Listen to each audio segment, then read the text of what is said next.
India आघाडी पंतप्रधान नरेंद्र मोदींना खास हरवण्यासाठी म्हणून दिग्गज नेत्यांनी बांधलेली मोठ. आता या आघाडीतही येण्यासाठी राजकीय पक्षांची रेस सुरू झाली आहे. कोणते आहेत ते राजकीय पक्ष हेच आपण या भागात पाहणार आहोत. नमस्कार, मी सरिता कौशिक. झिरो आवर मध्ये आपलं स्वागत. राज्यात देशात सध्या लोकसभा निवडणुकांच्या चर्चांनी जोर धरलाय. त्यातच आज महाराष्ट्रात आणि देशात काँग्रेसच्या अवतीभवती अनेक घडामोडी घडल्यात. पंतप्रधान मोदींना लोकसभा विजयाच्या हॅट्रिक पासून रोखण्यासाठी काँग्रेसला आकृष्ट करत इंडिया आघाडीच्या प्रेमासाठी दोन पक्ष लाईनीत आहेत. त्यातला पहिला पक्ष MIM आहे, तर दुसरा पक्ष आहे प्रकाश आंबेडकरांची वंचित बहुजन आघाडी. इंडिया आघाडीत इतके दिग्गज पक्ष आणि नेते एकत्रित येणार म्हणजे बरीच गंमत जम्मत. आता प्रकाश आंबेडकरांच्या गेल्या खेपेला काँग्रेसची चर्चा तर खूप झाल्या होत्या, पण तरीही युतीचा नारळ काही फुटलाच नाही आणि MIM सोबतचा संसारही काही महिन्यातच तुटला. त्यात आंबेडकरांचे आणि शरद पवारांचे एकमेकांबद्दलची वक्तव्य ही सुद्धा प्रेमाच्या कक्षेत बसत नाहीत. पण तरीही शिवसेनेनं प्रकाश आंबेडकरांना मैत्रीचा हात पुढे केला, पण इंडिया आघाडीत तरीही ते सामील होऊ शकले नाहीत. पण आता थेट वंचितला आघाडीत स्थान मिळावं यासाठी पुढाकार घेतल्याचाही राष्ट्रवादी काँग्रेसचे अध्यक्ष शरद पवारांनी सांगितलंय. आणि ह्या मैत्रीबाबत खूप उत्साही नसलेल्या काँग्रेसनेही पुढील 2 दिवसांमध्ये शिक्कामोर्तब होईल असं स्पष्ट केलंय. तर तिकडे MIMचे छत्रपती संभाजीनगरचे खासदार इम्तियाज जलील यांनी महाविकास आघाडीला खुली ऑफर दिली आहे. तीच ऑफर देत असताना जलील यांनी काँग्रेसवर मिश्किल टिप्पणीही केली. तीही आपण पाहणार आहोतच. पण प्रकाश आंबेडकरांना घेऊन उत्साही असणाऱ्या शिवसेनेनं मात्र MIMच्या बाबतीत लगेच विरजण टाकलंय. असं असलं तरी सध्या सगळ्यांचंच लक्ष लागलंय ते नागपुरात होणाऱ्या एका मेगा इव्हेंटकडे. तो इव्हेंट आहे काँग्रेसची महासभा. मात्र त्याआधी पाहूयात आपला आजचा पहिला प्रश्न. आणि त्या पहिला प्रश्न पाहण्यासाठी आपण जाऊया आपल्या पोल सेंटरला. आजचा आपला पहिला प्रश्न आहे, काँग्रेस राष्ट्रवादी उबाठा आघाडीत प्रकाश आंबेडकर आले तर लोकसभेत जागा वाढतील का? तुम्हाला सांगायचं होतं होय किंवा नाही. महाराष्ट्रात या दोन पक्षांना आघाडीत घ्यायचं की नाही हा निर्णय आता काँग्रेसच्या हायकमांडवर आहे. मात्र त्यामुळे जागा वाटपाचा घोळ वाढण्याची शक्यता नाकारता येणार नाही. कारण दिल्लीत इंडिया आघाडीची 4थी बैठक झाली. त्याच बैठकीत जवळपास 30 विरोधी पक्षाचे नेते होते. त्याच बैठकीनंतर लोकसभेच्या जागा वाटपावरून इंडिया आघाडीत काँग्रेस एकाकी पडताना दिसते. असं का म्हणते?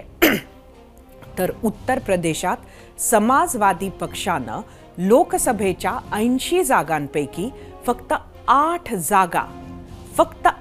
जागा उत्तर प्रदेशात काँग्रेसला देऊ केल्या आहेत.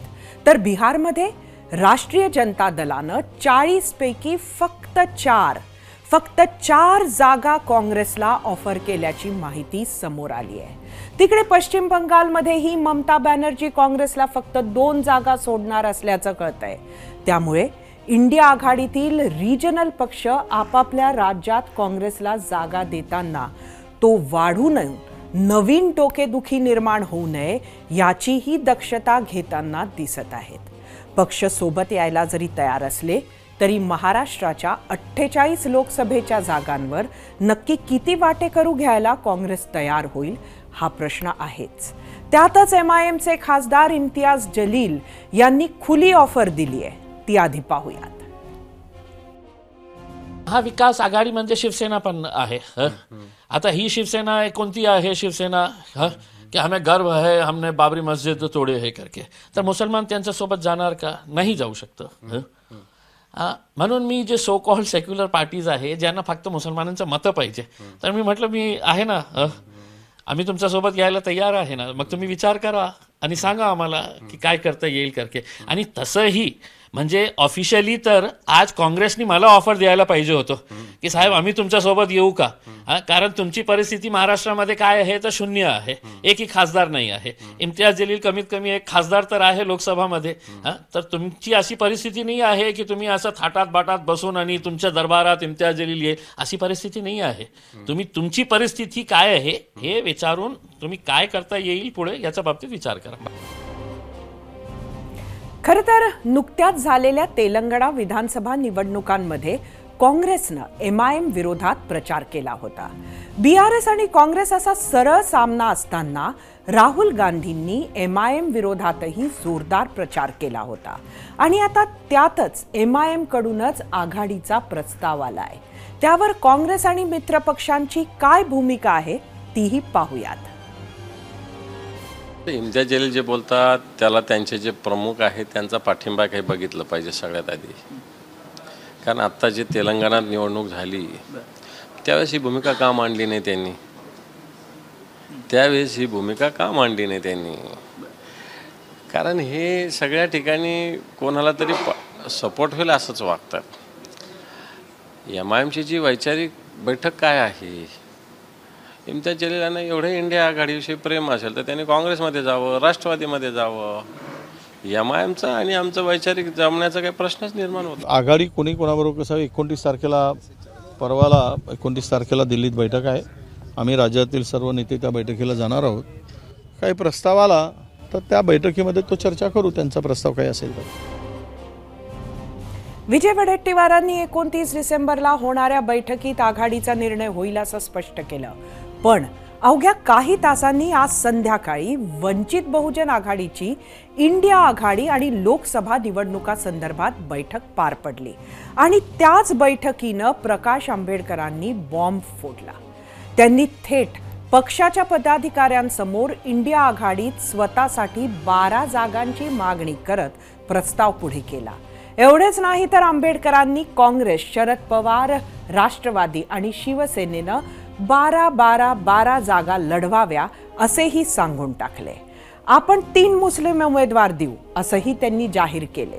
त्यामुळे काही तासांपूर्वी प्रकाश आंबेडकरांना घेऊन अतिशय पॉझिटिव्ह असणारी महाविकास आघाडीचे घटक आता आपल्या नावेत त्यांना बसवतील का ही पण शंका आहे. कारण जर या फॉर्म्युलानं एखादा पक्ष अजून आत आला तर या तिघांच्या महत्वाकांक्षेची नाव पण गटांगळ्या खाण्याची शक्यता आहे. त्यात या फॉर्म्युलाने तर MIM साठी काहीच जागा उरत नाही. खरं तर काँग्रेसच्या स्तरावर हा सर्व ऑफर, जागा, इतर मुद्दे, मित्रपक्ष वगैरे वगैरेची चर्चा महाराष्ट्रात परवा होणाऱ्या महारॅलीत होणार आहे. आजपासून 2 दिवसांनंतर म्हणजेच 28 डिसेंबरला नागपुरात काँग्रेसची महारॅली होणार आहे. 28 डिसेंबरला काँग्रेसचा स्थापना दिवस आणि त्याच दिवसाचं निमित्त साधत काँग्रेस आपल्या लोकसभा निवडणुकांचं रणशिंगही फुंकणार आहे. त्याच सभेची तयारी कुठवर आलीये पाहूयात.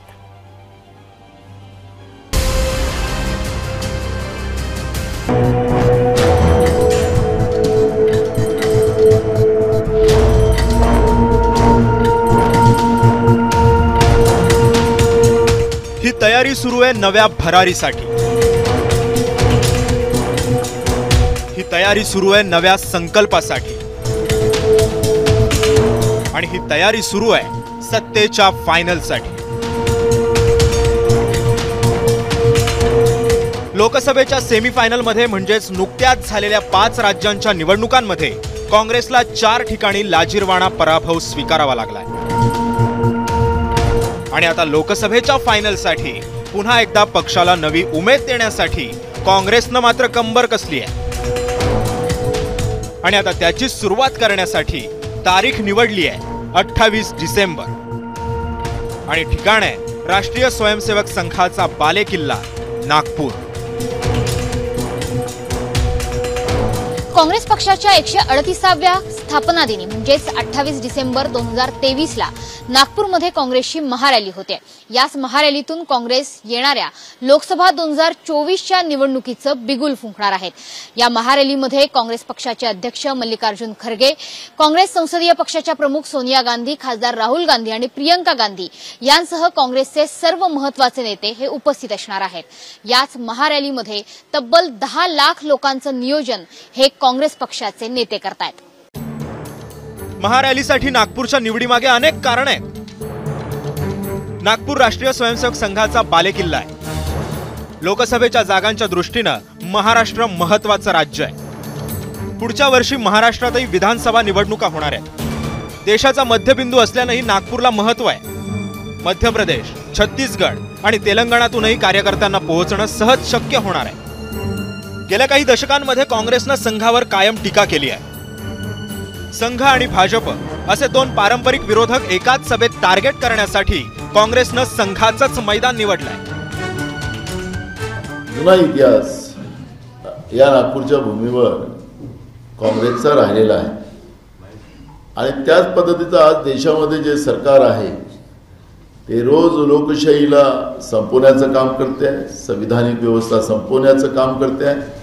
हा जो स्थापना दिवस आम्ही साजरा करायला या ठिकाणी निघालेलो आहोत, त्याच्यामध्ये आमचं स्लोगनच जे आहे हम तैयार, भ्रष्टाचार मुक्त भारत आम्ही निर्माण करू. हे तैयार हम अशी टॅगलाईन देत काँग्रेसनं महारॅलीत मोठ्या शक्ती प्रदर्शनाचीही तयारी केली आहे. त्याचंच नियोजन करण्यासाठी आज माजी मुख्यमंत्री अशोक चव्हाण आणि विरोधी पक्षनेते विजय वडेट्टीवार सभास्थळी पोहोचले. आता विरोधकांकडून इतक्या मोठ्या सभेचं आयोजन होणार असेल तर सत्ताधाऱ्यांकडूनही आरोप होणारच. काँग्रेसची परिस्थिती आपल्याला माहिती आहे काय होत चाललेली. 4 राज्यातल्या निवडणुका झाल्या, त्यामध्ये त्यांची परिस्थिती काय राहिली, राज्यामध्ये त्यांची परिस्थिती आज काय आहे. आता त्यांच्यामध्ये स्पर्धा लागलेली की कोण मोठा आणि कोण छोटा, MIM मोठं का काँग्रेस मोठं. आता मला वाटतं 3-4 नंबरसाठी त्यांची स्पर्धा त्या ठिकाणी चाललेली आहे. त्यांनी आता येणाऱ्या निवडणुकीमध्ये दाखवावं काय, आणि त्यांना काँग्रेसला जर वाटत असेल तर त्यांनी युती करावी त्यांच्याबरोबर. आमच्या त्यांना शुभेच्छा आहेत. महात्मा गांधींनी स्वातंत्र्य चळवळीत नागपूरमधूनच ब्रिटिश सत्तेविरोधात अहंकार आंदोलनाचा नारा दिला होता. नागपूरमधूनच 1959 मध्ये इंदिरा गांधी यांना राष्ट्रीय अध्यक्ष बनवण्याची घोषणा केली गेली होती. त्यामुळे नागपूरचं मैदान काँग्रेस करता टर्निंग पॉइंट ठरल्याचा इतिहास आहे. याच इतिहासाच्या पुनरावृत्तीची आवश्यकता काँग्रेसला आहे आणि त्यामुळेच नागपुरातील महारॅली यशस्वी करण्याचं आव्हान काँग्रेस नेत्यांसमोर असणार आहे. नागपूरहून रजत वशिष्ठ आणि मुंबईहून मनश्री पाठकसह 0 आवर ABP माझा.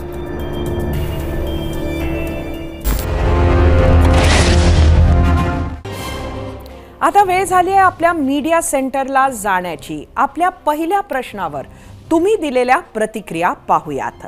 आपला आजचा प्रश्न सांगते, काँग्रेस राष्ट्रवादी उभाठा आघाडीत प्रकाश आंबेडकर आले तर लोकसभेत जागा वाढतील का? बघूया सोशल मीडियावरच्या प्रतिक्रिया. X वरून पहिली प्रतिक्रिया D नांदे, जागा वाढतील तरीही मोदी प्रभावशाली ठरतील. विरोधी पक्षाकडे पंतप्रधान पदासाठी सक्षम उमेदवार नाही. यूट्यूबवरून संतोष फडसे, प्रकाश आंबेडकर जर एकटे लढले तर भाजपला खूप मोठा फायदा होईल. मागच्या लोकसभा निवडणुकीला त्यांनी काँग्रेस आणि मित्र पक्षांचे अनेक उमेदवार पाडले. फेसबुकवरून वीरेंद्र शिंदे, काही फरक पडेल असं वाटत नाही. मवियामध्ये गटातटाचं राजकारण आहे, त्यामुळे खूप विशेष फरक पडणार नाही. फेसबुकवरून नितीन माळी, हो फरक पडेल. प्रकाश आंबेडकर इंडिया आघाडीत आले तर नक्की फरक पडेल. 2019चा वंचितची आकडेवारी पाहिली तर उमेदवार निवडून येऊ शकतात. फेसबुकवरून स्वप्नील रोडगे, वंचित आघाडीला सोबत घेतले तर महाविकास आघाडी किमान 35 पेक्षा जास्त जागांवर विजयी होईल. इंस्टाग्रामवरून दिशांत देवरे, काहीही फरक पडणार नाही, उलट जागा कमी होतील. इंस्टाग्रामवरून राहुल तरते, हे सगळेजण निवडणूक एकत्र लढत असले तरीही इंडिया आघाडीचे 100 पण खासदार येणार नाही, ही मोदींची गॅरंटी. महाराष्ट्राच्या याच राजकीय घडामोडींमध्ये खासदार इम्तियाज जलील यांच्या खुल्या ऑफरमुळे नवं वळण लागलंय. त्याच ऑफरसह राज्याच्या राजकीय घडामोडींवर चर्चा करण्यासाठी आपल्यासोबत आहेत खासदार इम्तियाज जलील. त्यांच्यासोबत चर्चा करूया आपल्या गेस्ट सेंटरला. इम्तियाजजी, आपलं स्वागत आहे ABP माझाच्या 0 आवरमध्ये. खरं तर आज तुमची ऑफर आहे त्याचा अर्थ मला तरी फारसा कळला नाही. ही नक्की ऑफर होती की फक्त उपरोध होता? आणि ही जर ऑफर होती तर ही ऑफर तुम्ही महाविकास आघाडीला दिली आहे, इंडियाला दिली आहे, की ही ऑफर तुम्ही काँग्रेसला फक्त दिली आहे, की उगाच गंमत केली सगळ्यांची?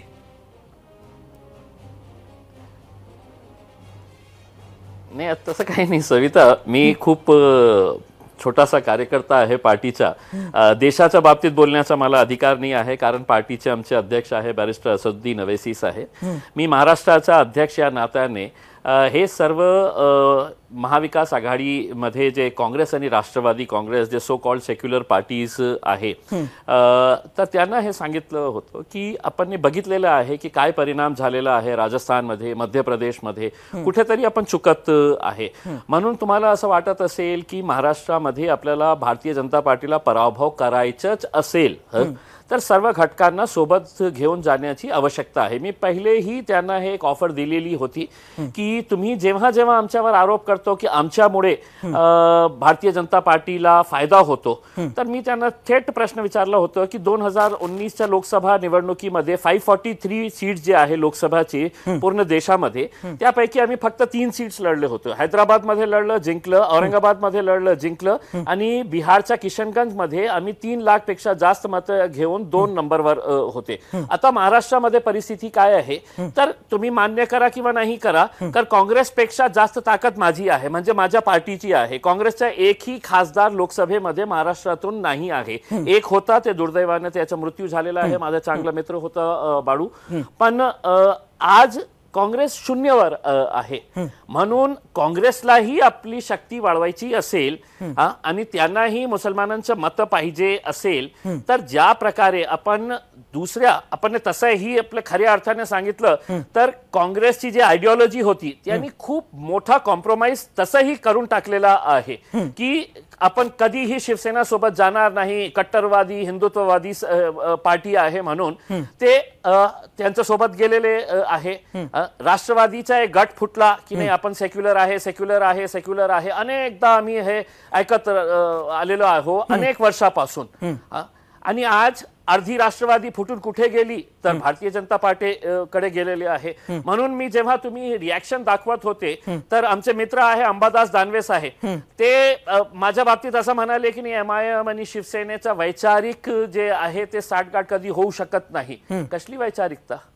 मी त्यांना हे प्रश्न विचारतो की ज्या शिवसेनेचा जन्मच या कारणाने झाला होता की आम्हाला काँग्रेसचा आणि राष्ट्रवादी काँग्रेसचा विरोध करायचा आहे, त्या वैचारिकता तुम्ही फक्त आपल्या सत्तेसाठी साईडला ठेवलं. आणि आता इम्तियाज जलील भारतीय जनता पार्टीला पराभव करण्यासाठी पुढे येत आहे, तर मी आमची जमणार नाही. मग तुमच्या बाळासाहेब ठाकरे आज जिवंत असले असते तर हे जे अलायन्स झालेलं आहे ते शक्य झालं असतं का? हे तुम्ही याचं उत्तर तुम्ही द्या मला की तुम्ही आमची वैचारिक खूप मोठी तुमची वैचारिकता आहे. कसली वैचारिकता? आता महाराष्ट्राच्या राजनीतीमध्ये कोणत्याही पक्षामध्ये वैचारिकता नावाचा जे शब्द आहे ना, ते त्यांनी पुसून काढावं. कसलीही प्रकारची वैचारिकता राहिलेली नाही. सगळ्यात घाणेरडं राजनीती कुठे बघायला मिळत असेल या देशामध्ये, तर ते महाराष्ट्रामध्ये आपल्याला बघायला मिळत आहे. हे दुर्दैव आहे, पण खरी परिस्थिती आहे. तुम्ही मान्य करा नाही मान्य करा की आज सकाळी सविता, मी मंत्रालयात कधी गेलो आणि कोणी माझ्या कारच्या 2014 ते 19चा जे आमदार आहे किंवा आजचा जे आमदार आहे, जेव्हा ते भेटतो तर पहिला प्रश्न माझा काय असतं, अभी कहाँ पे है, कौन सी पार्टी में है.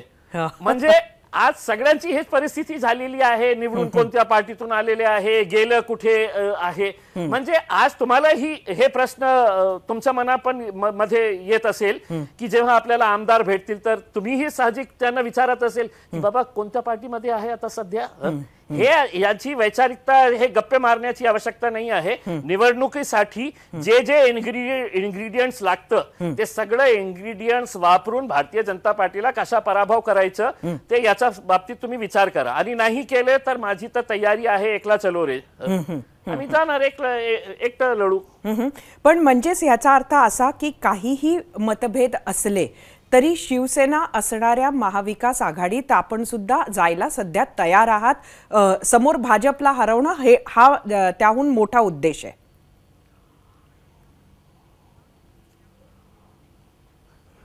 नाही, काय आहे की आमच्या बाबतीत सगळ्यात जास्त बोलणारे कोण लोक आहे तर काँग्रेस आणि राष्ट्रवादी. नाही हे MIM लढली की म्हणजे भारतीय जनता पार्टीला फायदा होतो, हे वारंवार हे लोक आमच्यावर हे आरोप करत राहिलेले आहे. आता तेलंगणामध्ये आम्ही किती सीट्स लढले, तुम्ही 119 सीट्स आहे तेलंगणाच्या विधानसभामध्ये. आम्ही फक्त 9 सीट्सवर इलेक्शन लढलं, 9 सीट्सवर. मग तुमच्याकडे होतं ना इतकं सारे सीट्स होतं ना, तुम्ही लढा ना. मध्य प्रदेशमध्ये, राजस्थानमध्ये आम्ही किती सीट्स लढलं, काही नाही. तरी सुद्धा नाही, हे लढलं तर भारतीय जनता पार्टी. म्हणजे आपली चूक जे आहे ते मान्य न करता की आपण कुठेतरी चुकत आहे, आपल्याकडून जे मोठे जे परमनंट एक वोट बँक जे होते ते का कारणाने आपल्याकडून दूर जात आहे. तुम्ही त्यांना न्याय दिले असते तर मला नाही वाटतं की महाराष्ट्रामध्ये MIM ला काही जागा मिळाली असती. तुम्ही कुठेतरी चुकत आहे, ते चुकी ना मानता आता अशा परिस्थितीमध्ये आलेले आहे की आता मी काँग्रेसच्या एका नेत्याचा नाही आमच्या मीटिंग मध्ये, अरे काय तुम्ही विचार करणार, तुमची ताकद काय आहे पहिले महाराष्ट्रामध्ये तुम्ही हे सांगा. तुम्ही तर मला रिक्वेस्ट करायला पाहिजे होती की इम्तियाज जी हम तुम्हारे साथ आना चाहते हैं करके, कारण माझा एक खासदार आहे, मी एक खासदार आहे, तुमचं शून्यवर आहे ना. पण आता त्यांनी ती रिक्वेस्ट केली नाही, पण तुम्ही ती रिक्वेस्ट करणार आहात का त्यांना? मी आपल्या मार्फत मागच्या वेळी पण केलं होतं, जेव्हा एका राष्ट्रवादी काँग्रेसच्या नेत्यांनी मला हे सांगितलं होतं की साहेब तुम्ही निवडणूक लढली, तर मी थेट त्यांना सगळ्यांच्या समोर हे प्रश्न विचारलं होतं की हे सांग मला की 2019 ला आम्ही किती सीट्सवर लढलो होतो. त्याच्याकडे उत्तरच नाही होतं. मग मला कळलं की हे पण व्हॉट्सअप युनिव्हर्सिटीचा छात्र आहे की व्हॉट्सअप मध्ये काहीतरी बघायचं, ऐकायचं आणि सांगून द्यायचं की मतलब हे खरं आहे म्हणून. तर मी मागच्या वेळी ही ऑफर दिली होती, आता ही ऑफर दिलेली आहे. पण आता मला जेव्हा आपली रिपोर्ट बघत होतो की सगळ्यांनी वाटून टाकलेले आहे की 12 12 12. आता कशा त्यांचा 3-13 होणार मला माहित नाही आहे की 12 12 12 सगळं वाटून टाकलेलं आहे. तर आमच्यासाठी जागा आहे का नाही आहे मला माहित नाही आहे. तरी सुद्धा मी ऑफर दिलेला आहे. आता त्यांनी बसावं आणि त्यांनी एक मताने निर्णय घ्यावा. आणि निर्णय आमचा हिताचा असेल तर आम्ही मान्य करू, नाही तर आमची तर तयारी आहे ना एकला चलो रे. खरं तर तुम्ही प्रकाश आंबेडकरांबरोबर अगदी काही थोड्या महिन्यांसाठी एकत्र राहिलात, नंतर परत तुटली सुद्धा ती युती तुमची. मात्र आज आता प्रकाश आंबेडकरांना घेण्याच्या हालचाली सुरू आहेत. या हालचाली सुरू असतानाच त्यांनी आज संध्याकाळी 12 जागांची घोषणा करून टाकली की आम्हाला 12 जागा हव्या. तुम्ही याकडे ऑलरेडी एक एक्सपिरियन्स्ड आहात प्रकाश आंबेडकरांबरोबर युती करणारे. त्यांच्या पुढच्या चान्सेसकडे महाविकास आघाडी बरोबरच्या किंवा इंडिया आघाडीतल्या चान्सेसकडे तुम्ही कसं बघता, काय होईल? नाही बघा, इंडिया आघाडी आज तुम्ही काही मान्य करा नाही करा, पण ज्या प्रकारे भारतीय जनता पार्टीने राजस्थान आणि मध्य प्रदेशमध्ये एका नवीन चेहऱ्याला संधी दिली, म्हणजे सगळे मोठे मोठे दिग्गज नेते होते की ज्यांना मुख्यमंत्री होण्याच्या मतलब सगळे लोक हे म्हणत होते की हे मुख्यमंत्री, कोणत्या एक नवीन चेहरा आणला आणि कोणीही त्याचा विरोध केला नाही. म्हणजे पार्टीने एक स्पष्ट संदेश दिला की पार्टीपेक्षा मोठा कोणी नाही आहे. तसा डिसिप्लिन दुसऱ्या कोणत्याही पक्षामध्ये आपल्याला बघायला मिळत नाही. म्हणून माझी इच्छा आहे की आज डेमोक्रेसी लोकशाही बळकट होण्यासाठी एक स्ट्रॉंग ऑपोजिशन व्हायला पाहिजे. मतलब मोदी साहेबांचा म्हणजे डिक्टेटरशिप सारखं जे सरकार आता सुरू आहे त्याला एक चेकमेट करण्यासाठी आपल्याला लोकशाही टिकवण्यासाठी स्ट्रॉंग ऑपोजिशनची आवश्यकता आहे. पण मला स्वतःला असं वाटतं की ज्या दिवशी त्यांचा जागा वाटपाचा हे सुरू होणार, मग काय होतील ते आपण ही येणाऱ्या दिवसामध्ये बघा. की कोण मागे व्हायला तयार आहे. आता मी जेव्हा MVA ला बोलतो की मला तुमच्या सोबत यायचं आहे, तर मी रिअलिस्टिक फिगर जे आहे की माझी ताकद कुठे आहे त्या सीटची मागणी करणार आहे. प्रकाश आंबेडकरांची मागणी ही फार रिअलिस्टिक नाही असं तुम्हाला म्हणायचंय का? नाही, ते त्यांचा बघा, सगळे जे पार्टी आहे त्यांचा अधिकार असतं की अलायन्स मध्ये आम्ही जाताना आम्हाला इतकी सीट्स पाहिजे, ते त्यांचं कॅल्क्युलेशन असेल. मी त्यांच्या बाबतीत बोलू शकत नाही, पण माझ्या बाबतीत मी बोलू शकेल की नाही, मला नाही आहे, मला 48 सीट्सवर लढायचं नाही आहे, मला 25 सीट्सवर लढायचं नाही आहे, 20 सीट्सवर लढायचं नाही आहे. पण जिथे मला असं वाटतं की नाही, इथे आमचे चान्सेस स्ट्रॉंग होऊ शकतं, थोडासा आम्हाला बॅकअप दुसऱ्या पार्टीचा मिळाला तर नक्की आम्ही काढू शकेल. तर आज जे परिस्थिती आहे ना, तर सगळ्यांनी रिअलिस्टिक सिच्युएशन बघून की कुणाची ताकद काय आहे. आणि मी आपल्याला स्पष्टपणे सांगतो सविता, हे तुम्ही लिहून घ्या की आज जे महाराष्ट्रामध्ये आपल्याला बघायला मिळत आहे, मराठवाड्याचं एक उदाहरण देतो की समजा एक सीटवर भारतीय जनता पार्टीचा सिटिंग आमदार आहे, तिथे आज त्यांच्याच अलायन्स मधला समजा एक भारतीय जनता पार्टी आहे, तर अजितदादांचा एक नेता जिथे आहे तिथे तो सुद्धा जोरात तयारी करत आहे. याचा अर्थ हे आहे की एकमेकांवर कुणालाही कुणाचा विश्वास राहिलेला नाही आहे की आज ये मेरे साथ में है, कल रहेगा नहीं रहेगा, भाग गया तो क्या करेगा. तो हर पार्टी ये चाह रही है कि भैया अपना अपना गट मजबूत करके रख लो, जितने खासदार अपन चुन के लेके आ सकते हैं लेके आ जाओ, बाद में हो तो अपना हिसाब किताब करेंगे करके. तर कुणालाही कुणाच्यावरही विश्वास राहिलेला नाही हे स्पष्टपणे मी सांगतो. आणि तुम्हाला येणाऱ्या दिवसामध्ये कळेल की बाबा हे सीट तर सिटिंग आहे, हे शिवसेनाची सिटिंग आहे, NCPची सिटिंग आहे, दुसरा कॅन्डिडेट त्याच अलायन्स मधला कशा प्रकारे तयारी करतोय हे नक्कीच महाराष्ट्रात सगळीकडे बघायला मिळते. अगदी शेवटचा खरं तर 1-2 शब्दात मला आपलं उत्तर अपेक्षित आहे. एकटे तुम्ही लढलात तर किती जागांवर उमेदवार उभे करणार, आणि आघाडीत गेलात तर किती जागा मागणार?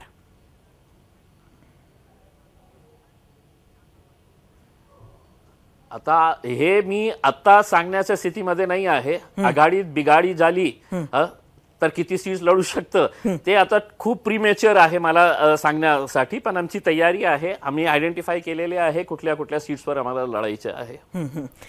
धन्यवाद परत एकदा, थँक्यू व्हेरी मच. आपण 0 आवरमध्ये आलात आणि आमच्या प्रश्नांची उत्तरं दिलीत.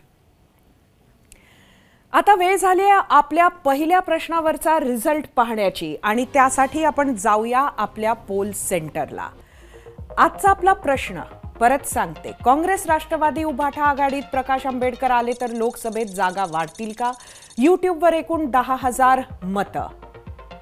79% लोकांनी होय म्हटलं, 21% नाही. इंस्टाग्रामवर एकूण 3,000 मतं. 64% लोकांनी होय म्हटलंय, 36% नाही.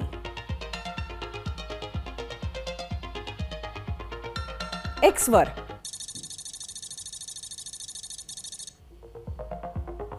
70% लोकांनी होय म्हटलंय, 30% नाही.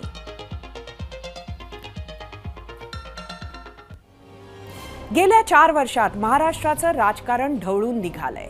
ज्या पद्धतीनं राज्यात राजकीय गणित दिवसागणिक बदलत गेली ते पाहिल्यानंतर मित्र पक्षांचं महत्त्व आणखी वाढतं. लहान लहान पक्षाची मतं महत्त्वाची ठरतात. वंचित बहुजन आघाडी असो किंवा MIM, त्यांचा आपला एक मतदाता आहे. असा मतदाता जो अनेकदा जिंकवू शकला नाही तरी उमेदवार पाडू मात्र शकतो. गेल्या 2 लोकसभा निवडणुका पाहिल्या तर वंचित आणि MIM पक्षांनी महाराष्ट्रात काँग्रेस राष्ट्रवादीचं मोठं नुकसान केल्याचं आकडेवारी सांगते. मतांच्या विभाजनामुळे अनेक ठिकाणी शिवसेना भाजपचे उमेदवार निवडून आल्याचा इतिहास आहे. त्यावेळी झालेलं मतांचं हेच विभाजन टाळण्यासाठी काँग्रेस वंचित आघाडीसह MIM पक्षाला इंडियात स्थान देणार का? आणि जर दोन्ही पक्षांमध्ये तडजोड झाली तर ती कोणत्या टर्म्स अँड कंडिशन्सवर होणार हेही पाहावं लागेल. सामाजिक आणि राजकीय वातावरण ढवळून काढलेल्या आणखी एका महत्त्वाच्या विषयाकडे वळूयात. विषय आहे मराठा आरक्षणाचा. लोकसभा निवडणुका तोंडावर आहेत. मराठा आंदोलक मनोज जरांगे यांच्या विविध मागण्यानं सरकार हैराण आहे. 20 जानेवारीला मुंबईत आंदोलनासाठी येणार असल्याची घोषणा जरांगेंनी केली आहे. मात्र ती वेळच येणार नाही असा विश्वास आज मंत्री गिरीश महाजन यांनी व्यक्त केला आहे. त्याआधीच म्हणजे येत्या महिनाभरात टिकणारं आरक्षण मिळेल असं महाजन म्हणाले आहेत. हाच विश्वास केंद्रीय मंत्री भागवत कराड यांनीही आजच व्यक्त केलाय. त्यामुळे सरकार नक्की काय करणार याची उत्सुकता सर्वांनाच आहे. होऊ शकतं की त्यांच्या या विश्वासाला आधार आहे तो राज्य मागास आयोगातील घडामोडींचा. मराठा समाजाला आरक्षण द्यायचं असेल आणि ते कोर्टात टिकवायचं असेल तर मराठा समाज मागास आहे हे सिद्ध करणं महत्त्वाचं आहे. त्यासाठी मागासलेपणाचे निकष बदलायची राज्य मागासवर्ग आयोगानं तयारी केली आहे अशी एक्सक्लुझिव्ह माहिती ABP माझाकडे आहे. याआधी नेमण्यात आलेल्या वेगवेगळ्या आयोगांकडून मराठा समाजाचं सर्वेक्षण 2008 पर्यंतच्या आकडेवारीच्या आधारे करण्यात आलं होतं. मात्र आता मराठा समाजाची सामाजिक, आर्थिक आणि शैक्षणिक स्थिती 2008 पासून पुढच्या आकडेवारीच्या आधारे तपासली जाणार आहे आणि त्याचे निकषही बदलले जाणार आहेत. त्यामुळे कदाचित गिरीश महाजन महिन्याभरात आरक्षण मिळेल असं म्हणाले असावेत. याच विषयावर आम्ही विचारला होता झिरो आवरचा आजचा दुसरा प्रश्न. तो बघण्यासाठी आपण जाऊया आपल्या पोल सेंटरला.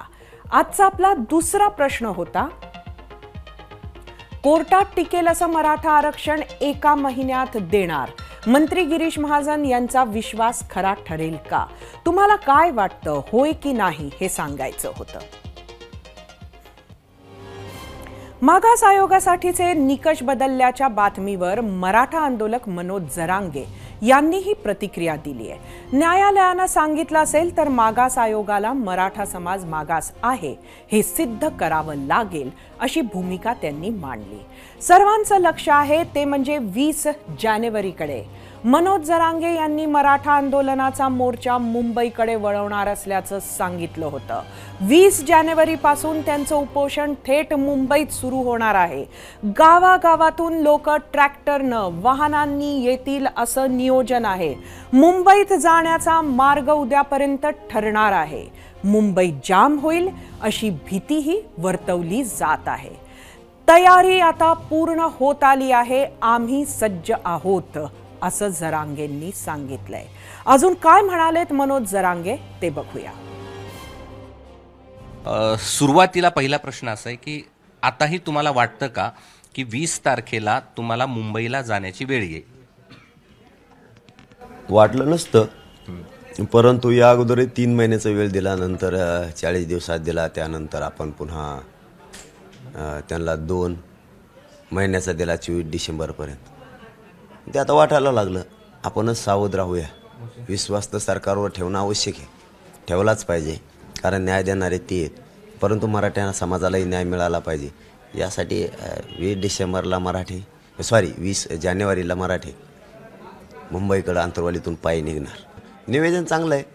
सगळ्यांनी आपण आपल्या ट्रॅक्टरच्या ट्रॉलीमध्ये साहित्य, ट्रॅक्टरच्या ट्रॉलीमध्ये झोपण्याची पण व्यवस्था, आपण आपल्या ट्रकमध्ये जे वाहन असतील, पिकअप, कॅन्टर, जे वाहन असतील त्या पद्धतीने जीप, यामध्ये आपण आपल्या व्यवस्था केलेल्या आहेत सगळ्यांना.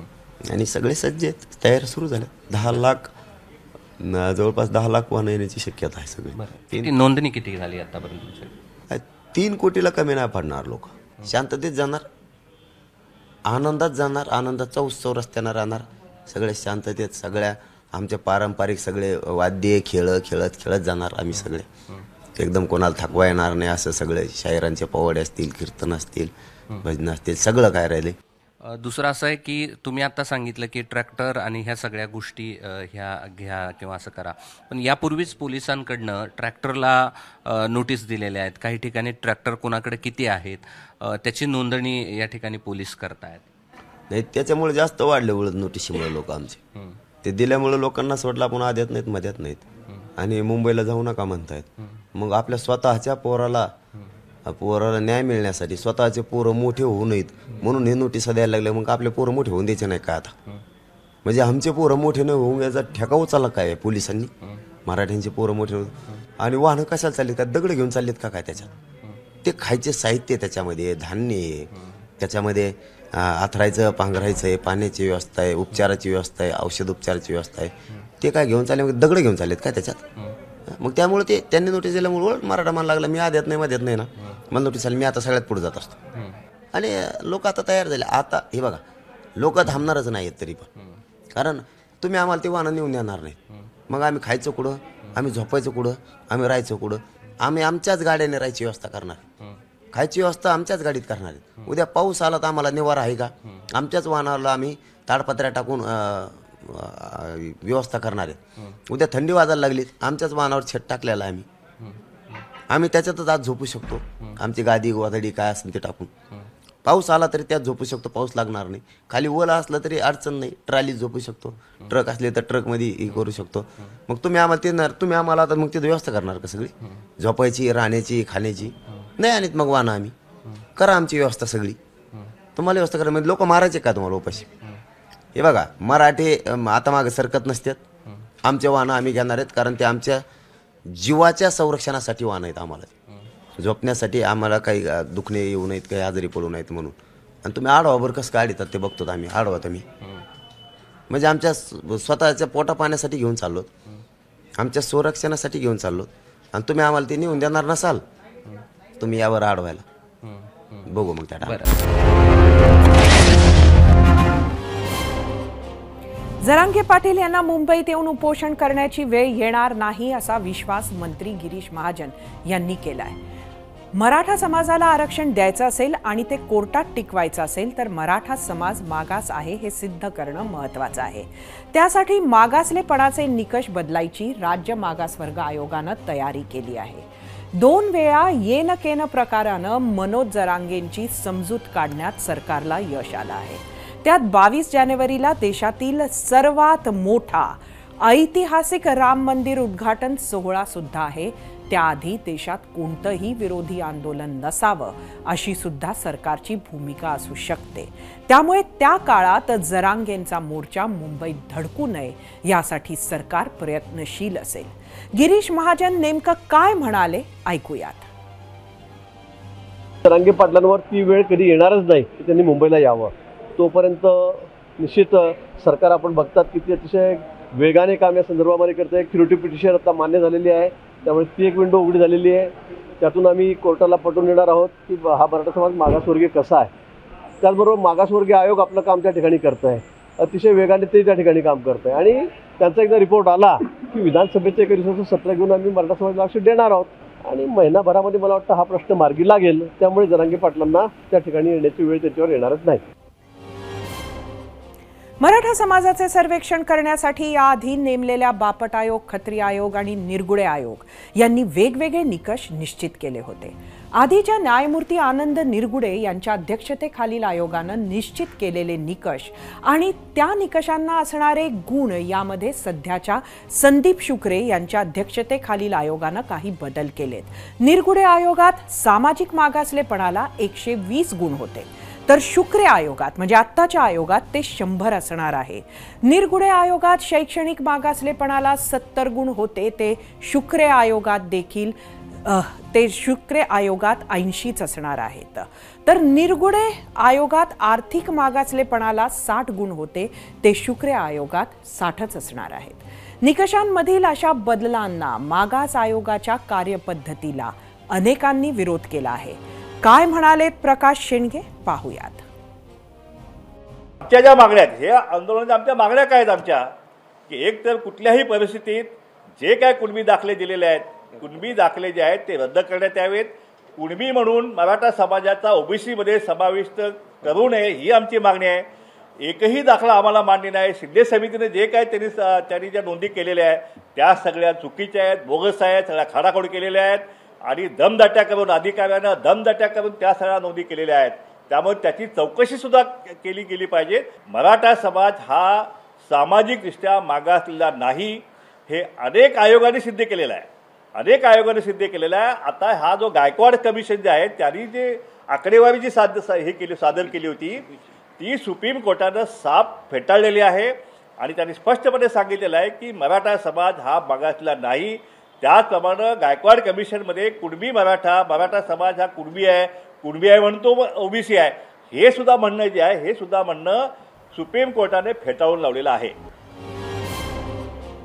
शुक्र आयोगाला नवीन निकषांच्या आधारे पुढील महिन्याभरात मराठा समाजाचे सर्वेक्षण करायचे आहे. त्यासाठी राज्यातील महसूल यंत्रणेकडे असलेल्या आकडेवारीचा आधार घेण्यात येणार आहे. त्याचबरोबर रँडम पद्धतीनं फिरून सर्वेक्षण देखील शासकीय कर्मचाऱ्यांच्या माध्यमातून करण्यात येणार आहे. त्यानंतर फेब्रुवारी महिन्यात विशेष अधिवेशन बोलवलं जाईल आणि राज्य सरकार मराठा समाजाच्या आरक्षणाची घोषणा करेल अशी शक्यता आहे. या सगळ्या घडामोडींबद्दल आपल्या प्रेक्षकांनी काय प्रतिक्रिया दिल्या आहेत ते सुद्धा पाहूयात. जाऊया आपल्या मीडिया सेंटरला. आजचा आपला दुसरा प्रश्न होता, कोर्टात टिकेल असं मराठा आरक्षण एका महिन्यात देणार मंत्री गिरीश महाजन यांचा विश्वास खरा ठरेल का? सोशल मीडियावर काय आल्यात प्रतिक्रिया बघूयात. इंस्टाग्रामवर प्रवीण चंदन, सरकार टिकेल का ते पण सांगा. फेसबुकवर शरद जाधव, असेच तारीख पे तारीख चालू राहील आणि नंतर आचारसंहिता लागेल, मग खेळ खल्लास. फेसबुकवर अप्पासाहेब परसराम जाधव, सरकारची आरक्षणाबद्दलची आजपर्यंतची भूमिका बघता एका महिन्यात आरक्षणाचा प्रश्न मार्गी लागेल असे वाटत नाही. इंस्टाग्रामवर निनाद, कसंही करून आचारसंहिता येईपर्यंत चालढकल करायचे काम सुरू आहे. इंस्टाग्रामवरून दर्शन ठाकूर, जर टिकणारे आरक्षण पाहिजे असेल तर थोडा वेळ सरकारला द्यावाच लागेल. इंस्टाग्रामवर सुभाष चंद्रशेखर, महायुती सरकार नक्कीच मराठा समाजाला आरक्षण मिळवून देईल याची आम्हाला पूर्णपणे खात्री आहे. मराठा आरक्षणासाठी महत्त्वाच्या अशा मागास आयोगानं मागासलेपणाच्या नव्या निकषावर आपण चर्चा केली. त्यावरच होता आपला दुसरा प्रश्न. त्या प्रश्नावर महाराष्ट्रानं दिलेला कौल पाहण्यासाठी आपण जाऊया आपल्या पोल सेंटरला. आजचा आपला प्रश्न तुम्हाला सांगते, कोर्टात टिकेल असं मराठा आरक्षण एका महिन्यात देणार मंत्री गिरीश महाजन यांचा विश्वास खरा ठरेल का? एकूण 13,000 मतं युट्यूबवर. 25% लोकांनी होय म्हटलंय पण 75% लोकांनी नाही. एक्सवर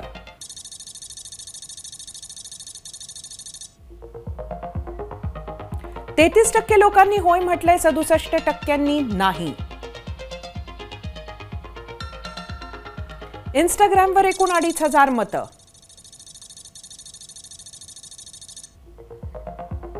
एकावन्न 51% लोकांनी होय म्हटलंय, 49% लोकांनी नाही.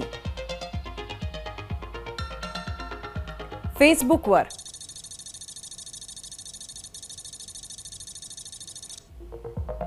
32% लोकांनी होय म्हटलंय, 68% लोकांनी नाही म्हटलंय. मराठा समाजाला आरक्षण मिळावं यासाठी सरकार पराकोटीचा प्रयत्न करताना दिसतंय. राज्य मागास आयोगातही भरपूर बदल केले गेले, इतके की तो मागास आयोग नाही तर मराठा आयोग झाल्याचा आरोप इतर समाजानं केला. आताही शुक्रे आयोगाचा अहवाल मराठा समाजाच्या आरक्षणासाठी अनुकूल असेल यात अनेकांना काही शंका नाही. मुद्दा आहे तो हा अहवाल न्यायालयात टिकेल का याचा. कारण याआधीच्या गायकवाड आयोगानं जवळपास अशाच निकषांच्या आधारे तयार केलेला अहवाल सर्वोच्च न्यायालयानं फेटाळला होता. त्यामुळे वेळ मारून नेण्यासाठी घाई गडबडीत सर्वेक्षण करण्यापेक्षा मराठा समाजाला जर आरक्षण द्यायचंच असेल तर ते प्रामाणिक इच्छा ठेवून कुठल्याही दबावाला बळी न पडता विस्तृत स्वरूपात सर्वेक्षण करून इम्पेरिकल डाटा गोळा करून मग देण्याची गरज आहे असं तज्ज्ञांचं म्हणणं आहे. ज्या पद्धतीनं सरकारने जरांगेचं आंदोलन हाताळलं आहे ते बघता यातून इतर समाजांनाही प्रेरणा मिळाली नाही तरच नवल. निवडणुकांचं वर्ष असल्यानं एका समाजाची भलामण करताना दुसरे समाज नाराज होऊ नये याची काळजी सगळे नेते घेत आहेत. प्रत्येक पक्ष, प्रत्येक नेता या विषयावर बोलणं टाळताना दिसतोय किंवा कमीत कमी बोलताना दिसतोय. 3 इंजिनचं सरकार जरांगेंचं मुंबईत येणं टाळण्यासाठी काय पावलं उचलेल याकडे आपलं लक्ष असेल. 0 आवरमध्ये आज इथेच थांबूयात. उद्या रात्री 7:56 पुन्हा भेटू. पाहत रहा एबीपी माझा. एबीपी माझा, उघडा डोळे बघा नीट.